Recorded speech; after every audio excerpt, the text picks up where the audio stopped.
At 6:20 a.m. local time in Belgorod, temperatures hovered near -10 degrees Celsius. Engines idled, fuel gauges dropped. A line of cars stretched for more than 3 kilometers along Gubkin Street, headlights cutting through the frost. Drivers waited 2 hours. Some waited 4. Most left empty-handed.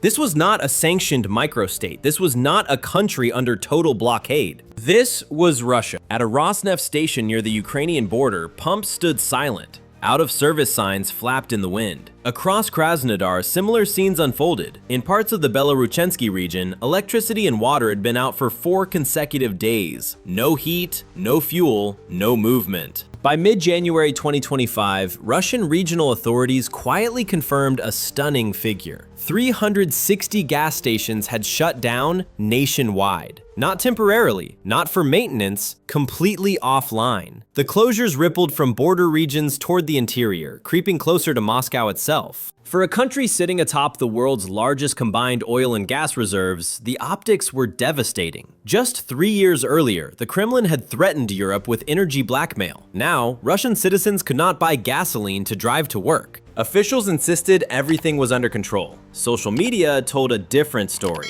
Videos showed cables lying across roads, tanker trucks stranded, angry voices rising. The queues became symbols, not of inconvenience, but of something far larger. Because these lines were not caused by panic buying, they were not caused by weather, they were not caused by demand spikes. They were the visible edge of a structural failure.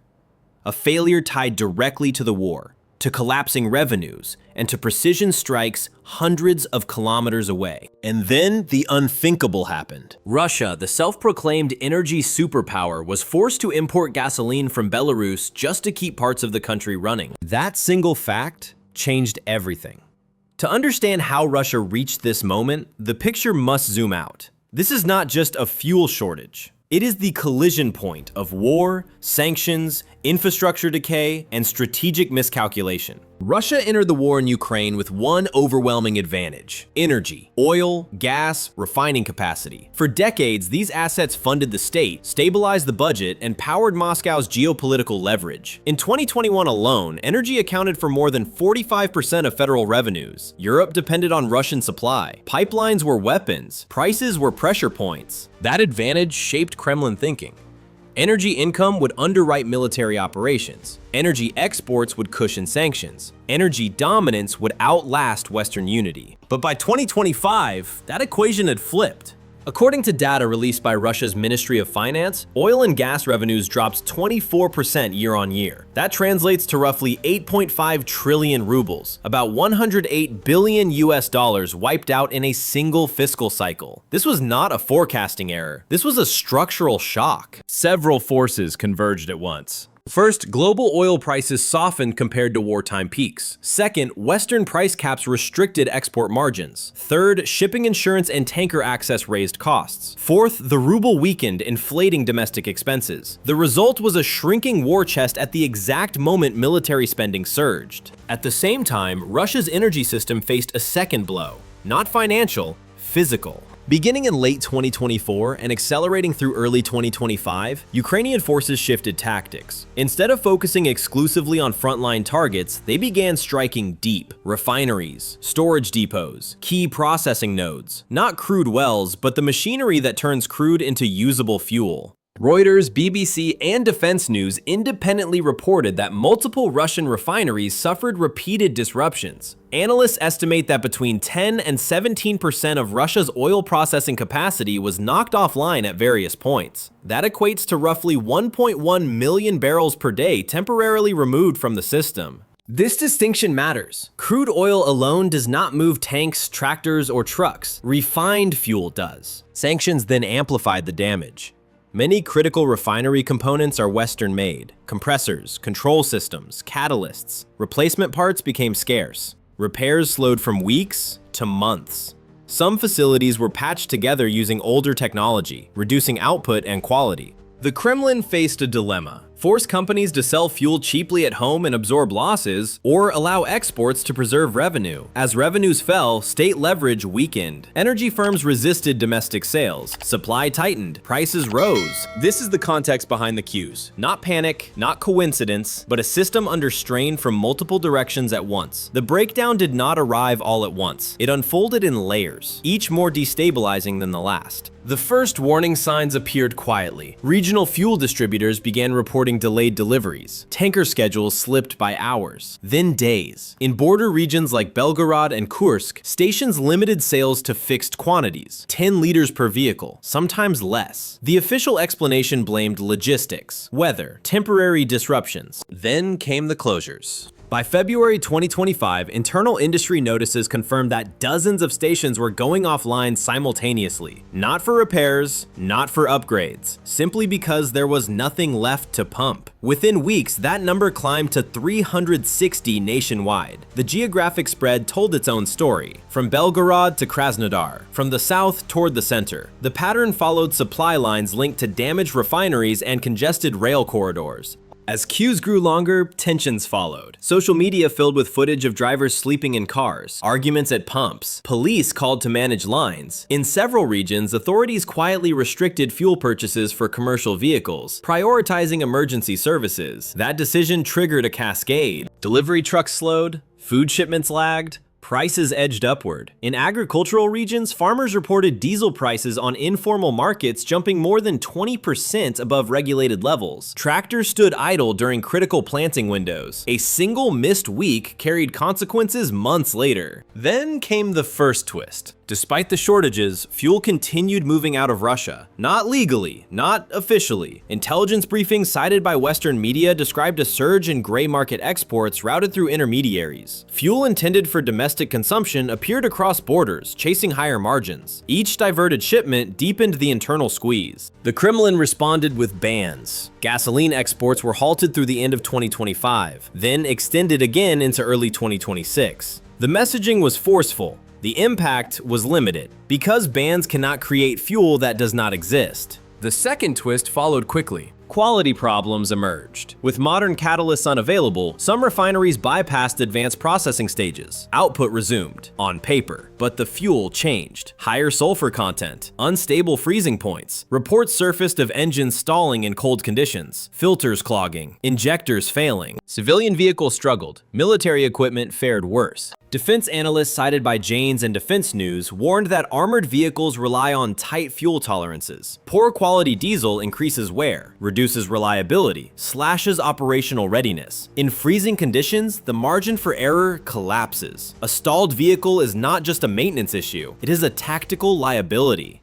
The third twist cut deeper. Corruption resurfaced along the logistics chain. Fuel became currency. Military bloggers inside Russia reported allegations of diesel siphoned from depots, sold to civilians, traded through intermediaries, bribes exchanged quietly. Each leader diverted weakened frontline supply. This pattern was not new. It was familiar, but under scarcity, it accelerated. Discipline eroded. Survival instincts replaced hierarchy. Commanders moved units on maps. Fuel failed to arrive on roads. Rail congestion compounded the crisis. Military shipments received priority. Ammunition trains rolled east to west. Fuel wagons waited. Bottlenecks formed at junctions. Even when refineries produced limited output, distribution lagged behind demand across Russia's vast geography. Then came the moment that shattered the narrative. Moscow turned to Minsk. In late winter 2025, agreements were finalized to import gasoline from Belarus. Fuel refined in Belarusian facilities was redirected to the Russian domestic market. The volumes were modest, the symbolism was massive. For years, Russia subsidized Belarus. Discounted energy propped up the Lukashenko system. Now, the flow reversed. An energy giant depended on a smaller neighbor to keep stations running. Public trust cracked further. Official reassurances rang hollow. People did not need analysts. They needed fuel, and empty tanks do not respond to speeches. By early spring, the crisis was no longer regional. It was systemic. A slow-motion escalation driven by damaged infrastructure, shrinking revenues, logistical choke points, and strategic pressure far from the front lines. And it was still accelerating. The The fuel crisis did not stay confined to gas stations. It radiated outward, hitting the core pillars of Russia's power: the economy, social stability, and military effectiveness. The economic shock was immediate. According to Russia's own budget disclosures, oil and gas revenues in 2025 fell to their lowest share of total income since 2020. That decline arrived while defense spending surged past 6% of GDP, one of the highest ratios in modern Russian history. The math stopped working. With roughly $108 billion erased from annual energy income, the state faced a brutal trade-off: fund the war or stabilize the domestic economy. Doing both became increasingly difficult. Subsidies that once kept fuel affordable inside Russia became fiscally toxic. Each ruble spent holding prices down was a ruble not spent elsewhere. Reuters and BBC reporting highlighted a key consequence: Moscow's ability to pressure energy firms weakened. Companies resisted selling domestically at losses. Some slowed output. Others prioritized whatever export channels remained. The result was scarcity at home, even as crude continued to flow. Inflation followed. Official figures place consumer inflation at roughly 5.6%. Fuel told a different story. Gasoline prices rose more than 10% year on year. Diesel climbed around 8%. These numbers matter because fuel feeds everything: transport, food, heating, construction. In southern regions like Krasnodar and Stavropol, agriculture absorbed the blow first. Diesel powers tractors, harvesters, irrigation pumps. Farmers reported spot shortages during critical cycles. When machinery stops, yields fall. When yields fall, food prices rise months later in urban centers. Food inflation carries political weight. War rhetoric does not fill shelves. Bread prices do not respond to propaganda. Historically, fuel and food shocks have been among the most destabilizing forces inside Russia. The social impact widened as winter lingered. Power outages in suburban Moscow districts expose vulnerabilities beyond gasoline: aging grids, underinvestment, deferred maintenance. DW and Reuters both noted that years of capital flight and sanctions constrained upgrades. Systems designed for peacetime were now stressed by war-driven demand. The military impact was more severe. Modern armies run on logistics. Tanks do not move without diesel. Artillery does not reposition without trucks. Even drone operations rely on generators, transport, and maintenance chains. Fuel quality and availability define tempo. Defense News and Jane's Defense Weekly assessed that refinery disruptions and fuel quality degradation introduced systemic risk. Lower grade diesel increases engine wear. Cold weather performance degrades. Maintenance cycles shorten. Breakdowns rise. In operational terms, this means reduced mobility, slower rotations, shorter operational windows. Commanders forced to conserve movement rather than exploit opportunity. In high-intensity warfare, initiative matters. Fuel shortages strip it away. There is also a hidden cost: training. Units cannot train at scale without fuel. Exercises shrink. Readiness erodes quietly. Over time, this degrades effectiveness even without direct battlefield losses. Corruption magnifies every weakness. Intelligence assessments cited by Western outlets described fuel diversion from military stocks into civilian or gray markets. Each diverted shipment is a double loss. Civilians gain temporary relief, frontline units lose capability.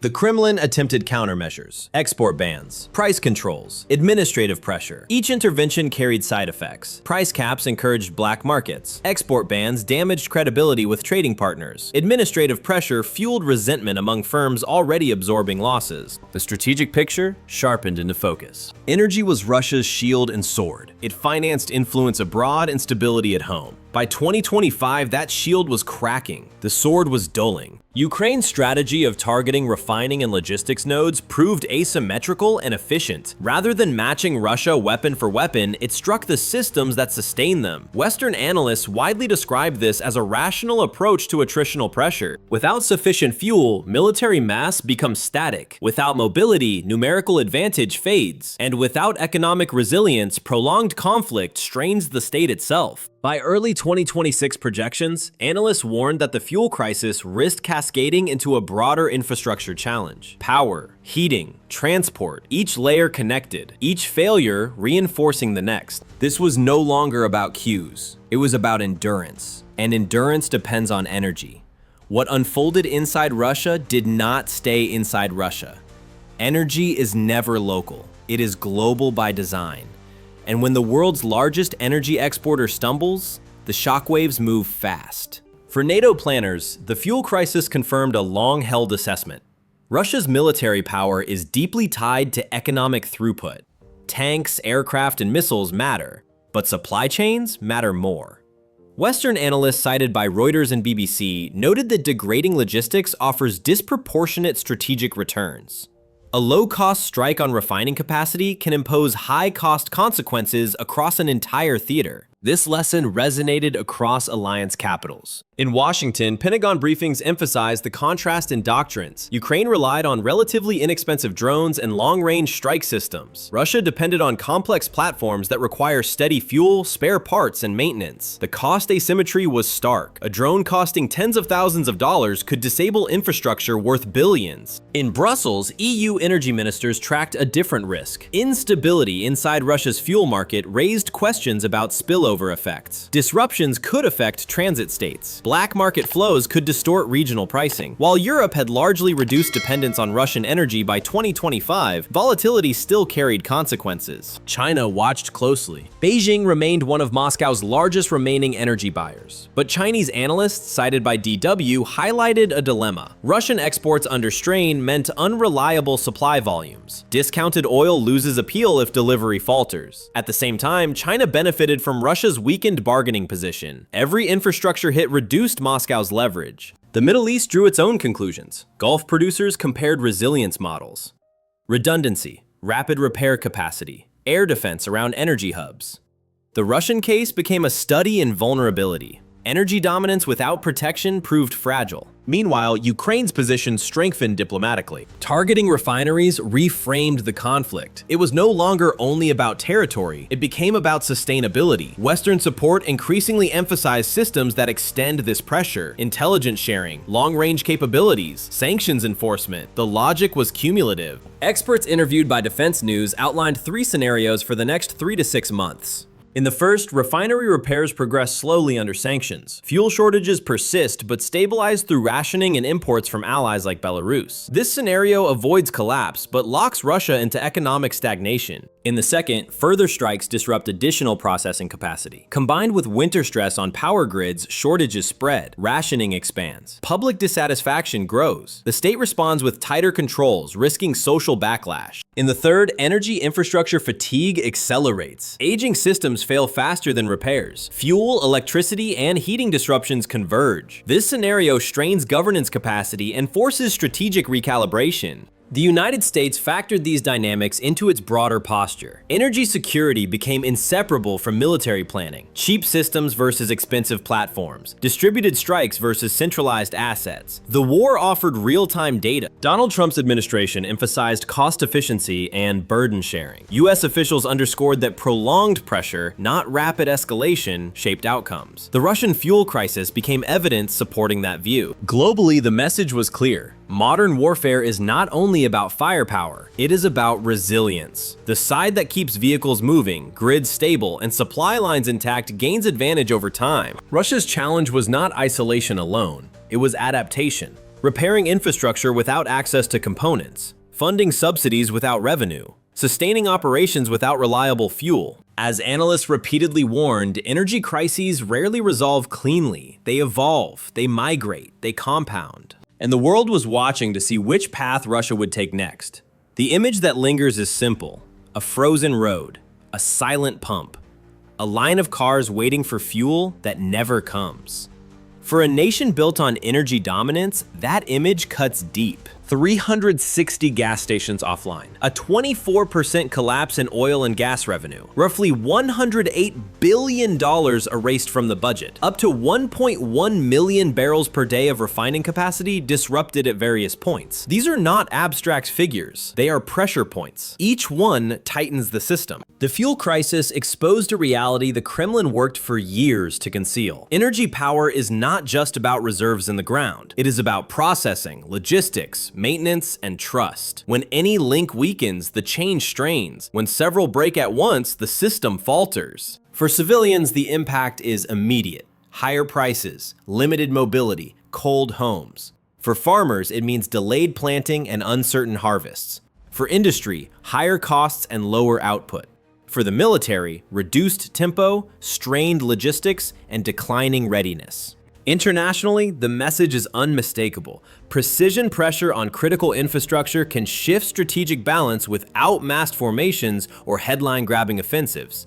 Cheap tools, used intelligently, can impose costs far beyond their price. The war has entered a phase where endurance matters more than momentum. Every month of constrained fuel erodes capacity. Every delayed repair extends vulnerability. Every improvised workaround lowers efficiency. As 2026 approaches, the question is not whether Russia has oil. It does. The question is whether it can reliably turn that oil into usable power across its vast territory under sustained pressure. Will Moscow manage to stabilize its energy system before shortages spread further?